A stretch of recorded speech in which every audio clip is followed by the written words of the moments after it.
Buenas tardes, profesora. Buenas tardes a todos. El día de hoy, mi grupo y yo vamos a presentar el tema de investigación que hemos preparado para ustedes. El título de nuestra investigación es el análisis de las características y evolución del gasto público en la economía peruana en el contexto del COVID-19. Los integrantes de este equipo son Jeremy Morales, como el líder del grupo, Nixon Oblitas, David Aucatoma, Rodrigo Puertas y quien les habla, Ramiro Sánchez. Sabemos bien que la deuda pública ha sido una de las herramientas más usadas por los países en periodos de crisis, esto para dinamizar la economía y para gestionar mejor los recursos. El Perú no ha sido la excepción, pero en esta investigación veremos cómo lo ha hecho para mejorar el estado en el tiempo de la crisis. Como este dato, hay varios, pero un antecedente muy importante es este que tenemos acá. Aunque la deuda pública como porcentaje del PBI aumentó, se mantuvo dentro de niveles sostenibles en comparación con los países de la región. Esto gracias a una gestión macroeconómica prudente y acceso a financiamiento externo en condiciones favorables. Gutiérrez y Salinas 2024. Esto nos dice que si bien el Perú usó esta medida, realmente lo hizo de una manera inteligente y responsable. Pero queremos ver si esto en verdad es así. Por eso nuestro objetivo general es analizar las principales características y evolución del gasto público en la economía peruana en el contexto del COVID-19. Y también tenemos objetivos específicos como analizar las principales medidas fiscales implementadas en este periodo y analizar la evolución del déficit fiscal y la deuda pública en el periodo 2020 y 2023. Por último, analizar los cambios en los niveles y la composición del gasto público como resultado de la respuesta a la crisis generada por el COVID-19 entre el 2020 y el 2023 en la economía peruana. Para saber más sobre el marco conceptual, mi compañero Rodrigo Portas les dará la información necesaria. En este caso tenemos tres conceptos que se mencionan a lo largo de nuestra investigación de manera recurrente. Primero tenemos lo que viene a ser el gasto público, el cual es un instrumento que utiliza el Estado para poder impulsar el desarrollo económico y hacer frente a las brechas sociales.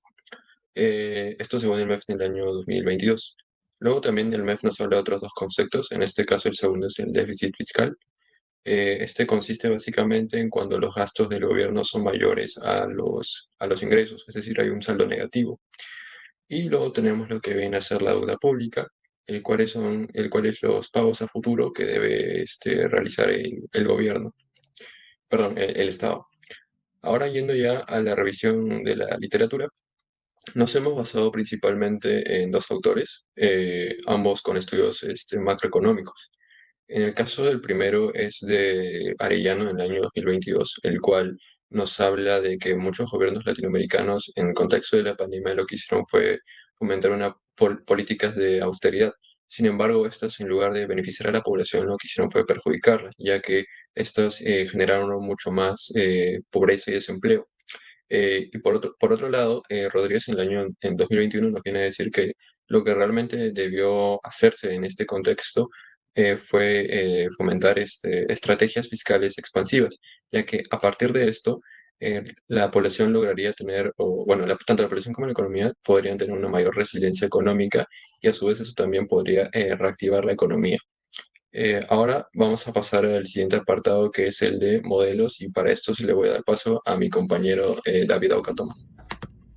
Bueno, continuando con la presentación del apartado modelos teorías, vamos a analizar los supuestos que hemos utilizado para la realización de este trabajo. Hemos utilizado los supuestos de la teoría general de John Maynard Keynes, supuestos a los que llegó en el año 1936 tras la caída de eh, la teoría clásica y de la mano invisible. Keynes llegó a la conclusión de que el Estado tiene que intervenir en la economía para mantener un nivel de demanda agregada y de inversiones. Pasa al siguiente PPT. Muchos países hicieron uso de estos postulados en el año 2020, en la pandemia, como es el caso colombiano, que se hizo un gasto público en salud y subsidios y reactivación económica, como lo señala Rodríguez en el año 2021. Además, ha surgido recientemente una teoría llamada el Estado contracíclico, que dice que en épocas de alta bonanza el Estado tiene que ahorrar para poder gastar más en tiempos de crisis. Perú siguió muy bien estos postulados, ya que en el año 2020 llegó con un déficit fiscal y un endeudamiento del 30%, lo que le permitió tomar políticas de reactivación económica, como lo señala Algues en 2021. Y continuando con la metodología, hemos utilizado una metodología de tipo secuencial, descriptivo y analítico, en el que hemos hecho uso de datos cuantitativos y descripción de datos para tener un mejor entendimiento del tema. Como lo señala Creswell en 2018, este enfoque nos permite integrar datos en diferentes fases y tener un mejor entendimiento de los resultados. Doy paso a los resultados de la investigación y a mi compañero Nixon. Sí, bueno, a continuación se presentan los resultados establecidos en 6 puntos muy importantes en el periodo 2019-2023. Bueno, en la figura número 1 se observa la evolución de la deuda pública en el Perú, donde se puede observar que hubo un aumento significativo de deuda pública en el año 2020 y 2021, donde el máximo pico se llegó en el año 2021, superando los 350.000 millones de soles en deuda pública. En la figura número 2 se puede observar tanto el déficit fiscal así como el gasto corriente, donde el gasto corriente llegó a un porcentaje de 20% respecto al PBI en el año 2020, mientras que el déficit fiscal llegó a picos sumamente preocupantes de 8.9% respecto al PBI en el año 2020. Bueno, en el punto número 2 podemos ver el desempleo y la informalidad, donde en la figura 3 se observa la tasa de desempleo en Lima Metropolitano, donde se ha estructurado desde el segundo bimestre del año 2019 hasta el primer bimestre del año 2023, donde la mayor tasa de desempleo se presentó desde el segundo bimestre del año 2020 hasta el primer bimestre del año 2021, llegando a tasas entre 16 y 18%. Bueno, a continuación el presupuesto público en salud y educación, donde en la figura 4 se puede observar el presupuesto público en millones de soles, donde a primera impresión se puede ver que para el año 2020 el presupuesto en salud disminuyó, pero esto fue recompensado gracias a la norma 0.26, donde permitió las transferencias para dicho sector. Por otro lado, el presupuesto en educación ha ido creciendo constantemente y siendo fundamental para el desarrollo de dicho sector. Bueno, en la tabla número 1 se puede observar el porcentaje de presupuesto público en salud por departamento, donde Lima tiene porcentaje aproximadamente entre el 46 y 50%.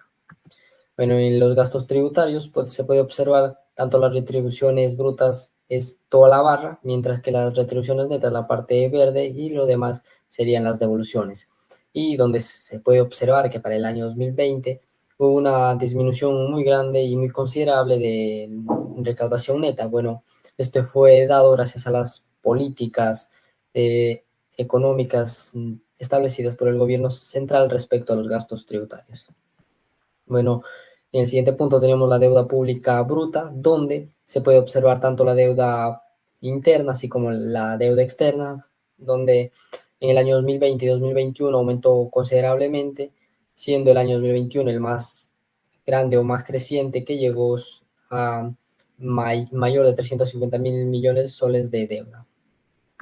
Bueno, y como último punto tenemos el índice de capacidad de ejecución del gasto público, donde en la línea naranja se puede observar la capacidad de ejecución del gobierno central, teniendo en el año 2020 una capacidad del 89.4%.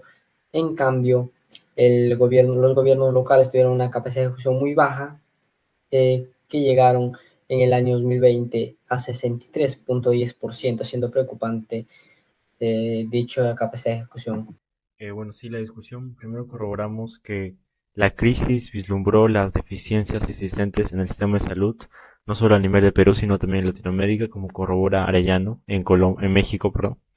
Y bueno, también segundo punto, el comercio y transporte fueron los sectores más afectados. Lo que afirma García es que el gasto público en programas como Reactiva Perú y subsidios a familias han sido clave para evitar catástrofes aún peores en la economía peruana. Siguiente, por favor. Siguiente diapositiva, sí. Bueno, también en base al decreto 026 se habilitaron transferencias y bueno, Olivares afirma que el 50% del presupuesto en salud específicamente solamente se concentró en Lima. También en el sector salud hubo una redistribución del presupuesto, dado que la crisis tuvo que llevarnos al confinamiento, por ello tuvieron que haber compra de tablets y eso afirma el INEI. Siguiente, por favor. En conclusión, pese a las medidas que tomó el Estado, la crisis ha generado las deficiencias en el sistema de salud, por eso el Estado debe tomar medidas y fortalecer el sistema de salud de una manera integral.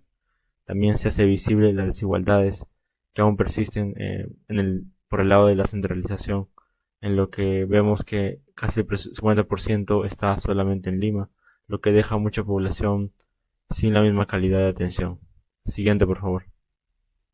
A pesar de la mala prestación de los sistemas públicos, es importante la buena validación que tuvo la economía peruana en el exterior, lo que ha favorecido el endeudamiento y así afrontar la crisis. Por ello, el Estado debe mantener estas prácticas de no endeudarse o mantener un déficit fiscal bajo.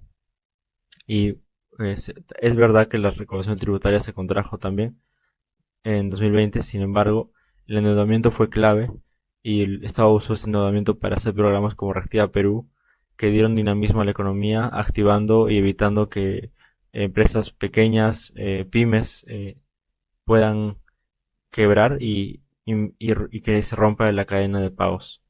Eso es por parte de conclusiones.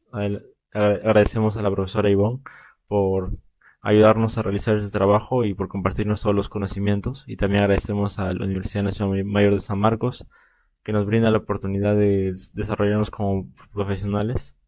A continuación, las referencias y eso es todo. Muchas gracias.